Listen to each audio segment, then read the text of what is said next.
to me because I'll tell you what my opinion is. Please. I strongly believe, I think that we've completely oversimplified things like the metabolism and calories in versus calories out. I think it's oversimplified. Oh, yeah. I do think it plays a role. Yep. But you could take someone, I know this because I've had many clients do this. You could take somebody, keep them on the same calories, change the hormone profile through hormone replacement therapy, they get leaner. So it's a hormone signal. Calories haven't changed. They got leaner. Yeah. And they built a little muscle. So obviously hormones play a role, but calories got it too because you can't create energy out of thin air. Yeah. So am I on the right path man, here? yeah, let me go. Let me unleash me here. Yeah. Okay. So the fat tissue is of all the tissues of the body, that's probably the one I'm most comfortable talking about. Having, like in my lab right now, back at BYU, we have fat cells growing in a little petri dish.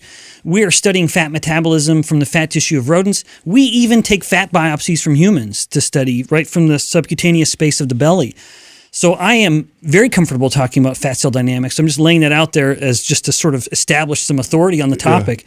Yeah. Let's go back to the fat cells growing in culture, and I promise I'm answering the question in a roundabout way. We will have adipocytes or fat cells in a little petri dish, sticking to the bottom of the dish, swimming in a sea of calories. They got all the fat, all the glucose they could ever want, and yet they don't grow at all. They're these skinny little fat cells. And then the moment we add one thing into that little culture bath, then they start to grow, and that is insulin. Sure. So maybe one more example, just to really put a fine point on it. There is an eating disorder called diabulimia. Have you guys ever heard of it? We did. Justin brought it up earlier. Up on the walk. I heard you speak on a podcast about it. I mean, you can hear the word diabetes in there. I told you guys. It is absolute, definitive proof in a human that if you remove one single hormone, it becomes utterly, totally impossible for that body to not only gain fat, but retain even a scrap of it. So in diabulimia, the problem is, and imagine the temptation, everyone listening at home, as I describe this, imagine the temptation. Imagine you are a young teenage girl, let's say more susceptible, but even boy, young teenager, you have an insatiable appetite. You can eat whatever you want, and you just keep getting skinnier and skinnier. Now you feel miserable, you're peeing all the time, and then all of a sudden you get put on your insulin therapy. And by the time you leave the hospital, assuming it got that bad, within just days, you've gained so much weight you can't even wear the same clothes you went in on. Right. And so you learn and you start to look at your insulin shots as your fat shots, which is what some type 1 diabetics call it. Mm-hmm.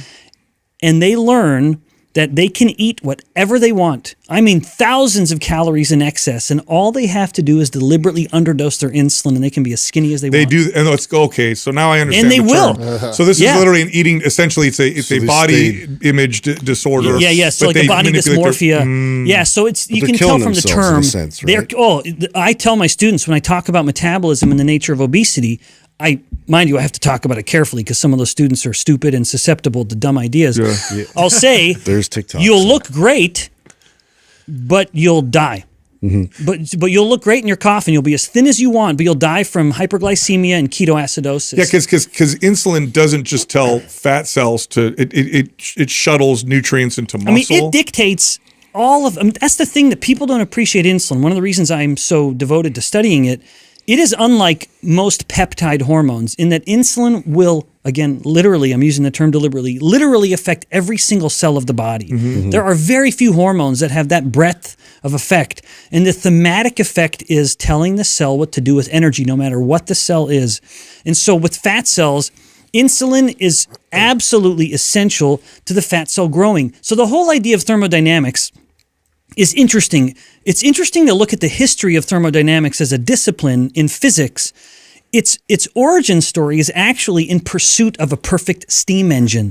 That's the origin of thermodynamics. How can we build a steam engine that most perfectly captures the energy, boiling the water, creating steam, turning a turbine, and moving the locomotor?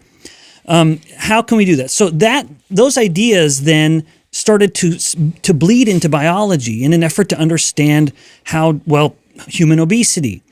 And that led to what is absolutely an oversimplified instance of, it's just calories in, calories out. We just disproved that right now, which is if you take out one single hormone, which is just insulin, the human body, it is in any animal, From fruit flies to humans, it doesn't matter. If you take out the insulin and every animal in between, they cannot hold on to their fat. So use this special population. This already proves that's not the case. By the way, side question: where do they have too low insulin to use any of that energy? Yeah. Where does it go? Excellent question. So I promised I would get to that. Okay. So we have to. So here's maybe the summary. Then I'll